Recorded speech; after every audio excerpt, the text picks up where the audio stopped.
मंच पर उपस्थित हमारे नेता भारतीय जनता पार्टी के और हमारे ये जिले के या जिल्ह्याचे नेता पालकमंत्री बावनकुळे साहेब, आमचे राज्यमंत्री भोयर साहेब, राज्यसभा मेंबर, माजी पालकमंत्री कृषी मंत्री अनिलदादा बोंडे साहेब, आमदार जळगावचे आमदार आमचे कुटे साहेब, नितीन भाऊ धांडे आमचे अमरावती शहराचे शहर अध्यक्ष भारतीय जनता पार्टी, रुपेश दादा, प्रवीण भाऊ, प्रवीण दादा पोटे, प्रताप दादा अडसर, जयंत दादा जयंकर, रवींद्र दादा, किरण दादा पातुरकर, सुनील भाऊ खराटे, प्रशांत दादा देशपांडे, मीनाताई पाठक, दिनेश दादा सूर्यवंशी, संजू भाऊ तिलतकर,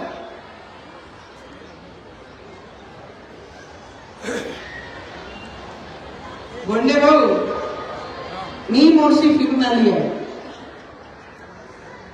मोर्शीमध्ये माझी सभा झालेली आहे आणि काही लोकांचे नावाने जरी कमळ असल तर नवनीत राणाने इमानदारीचा दुपट्टा कमळ गळ्यात घातला आणि भगवा प्रत्येक रक्तामध्ये आहे. कोणाचे बोलायची आणि याची गरज नाही आहे. पण एक गोष्ट मी नक्की सांगेन, बावनकुळे साहेब आमचे नेते आहे. दादा, तुम्ही आमच्या मतदारसंघासाठी आणि आमच्यासारख्या कार्यकर्त्यांसाठी तुम्ही जीवाचा रान केला. लोकसभामध्ये तुम्ही जीवाचा रान केला. या जिल्ह्यामध्ये विधानसभेसाठी प्रवीण तायडेसारखा साधा कार्यकर्त्यांना निवडून आणण्यासाठी तुम्ही जे मेहनत केली, आम्ही दर्यापूरमध्ये मतदारसंघामध्ये जे मेहनत केली युतीसाठी, दिवसामध्ये तुम्ही जे मेहनत केली, रवीजींसाठी जी मेहनत केली, महायुती अमरावतीमध्ये ज्या लोकांना अमरावती शहरामध्ये महायुतीचे पहिले लोकसभामध्ये मोदीजींचा फोटो आमचे लोकसभाचे वेळी फोटो चालत नव्हता आणि तेव्हा महायुतीमध्ये आमचेच भारतीय जनता पार्टीचे लोकांनी महायुतीची उमेदवाराला पूर्ण ताकदीने मदत केली, पाठीशी उभे राहिले आणि त्यांना महायुतीचा आमदार तिथे बनवला. ज्या व्यक्तीला लोकसभामध्ये बॅनर चालत नव्हता, त्यांचा फोटो आमच्या कमळाचे सिंबलवर चालत नव्हता, त्यांनी आम्हाला काही सल्ला देऊ नये.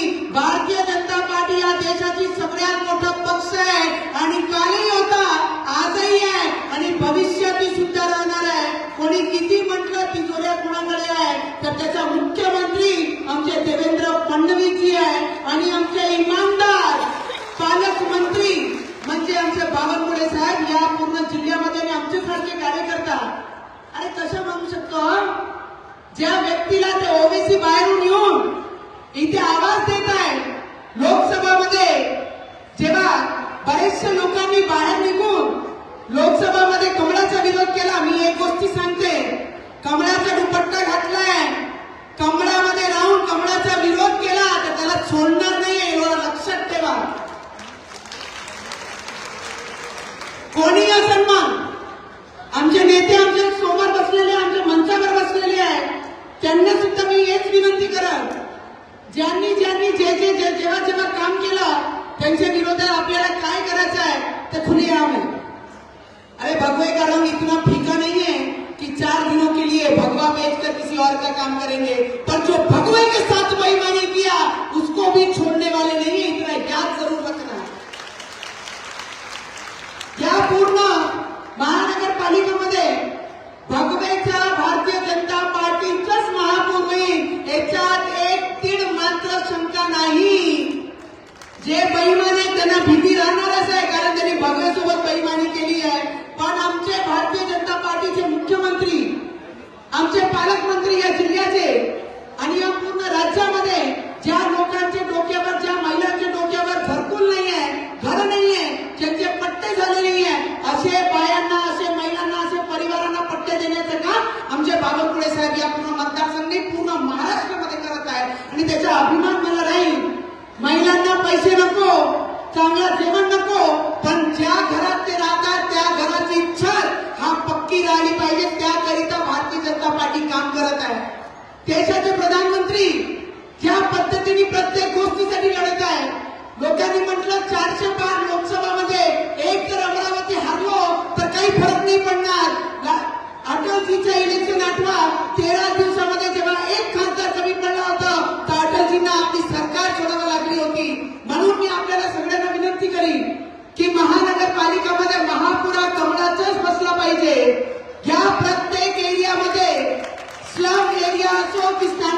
असो, दादा आपल्याला मी एवढीच विनंती करीन की सीसीटीव्ही कॅमेरा प्रत्येक गल्लीमध्ये, जी माझी आई बहीण मजदूर वर्ग आहे, जी आमच्या मुली आहे, रात्री क्लासेस जातात, कॉलेज जातात, त्यांची सुरक्षासाठी प्रत्येक एरियामध्ये सीसीटीव्ही कॅमेरा हा उपलब्ध झाला पाहिजे.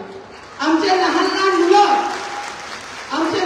मुलं ज्या ग्राउंड मध्ये खेळतात त्यांच्यासाठी खेळण्या प्रत्येक ओपन स्पेस मध्ये जर आपण उपलब्ध करून दिल्या तर आमचे लहान मुलं या पूर्ण क्षेत्राचे त्यांना खेळण्यासाठी एक जागा होईल. बुजुर्ग लोकांचे वॉकिंग ट्रॅकची अपेक्षा करतात, ते ट्रॅक आपण करून दिलं पाहिजे. मी बावनकुळे साहेबांचे आणि मुख्यमंत्री साहेबांचे अभिनंदन आणि धन्यवाद सुद्धा करत की जी महानगरपालिकाची बिल्डिंग आहे, इमारत आहे, ती किती वर्षापासून अशी जुनी खंडार पडली होती, त्याकरिता आमची भारतीय जनता पार्टीने 100 कोटी दिले आणि त्या 100 कोटींनी येणाऱ्या भविष्यामध्ये महानगरपालिकाची इमारत उभी राहील. त्याच्यासोबत या जिल्ह्यामध्ये अमृत 2 फेज मध्ये 1000 कोटीपेक्षा जास्त पैसे केंद्राने पाईपलाईनसाठी उपलब्ध करून दिले आहेत. जिथे जिथे पाण्याची समस्या राहते, 3-3, 4-4 दिवस पाणी येत नाही, ते प्रत्येक एरियामध्ये प्रत्येक घरापर्यंत पाण्याची पाईपलाईन, पाण्याची व्यवस्था पोहोचली पाहिजे. त्याकरिता केंद्राकडनं 1000 कोटीचा प्रस्ताव पास करून येणाऱ्या काळामध्ये त्याचं काम सुरू होईल. मी आपल्याला एवढीच विनंती करेन की कमळासोबत राहा. देशाचे प्रधानमंत्री नरेंद्र मोदीजी आणि देवेंद्र फडणवीसजी, आमचे बावनकुळे साहेब, भुयार साहेब आणि आमदार छोटे इथे उपस्थित आहे. पर एक बात याद रखना, जो कमल के साथ बेईमानी करेगा नवनीत राणा उसके साथ खड़े रहेगी. मैं इतना ही आपको बोल सकती हूँ और सबको विनंती करती हूँ की 16 तारीख को भारतीय जनता पार्टी, बोंडे साहेबांनी म्हटलं, वो बोल रहे हैं की मुस्लिम बनेगा, बुरके वाली बनेगी,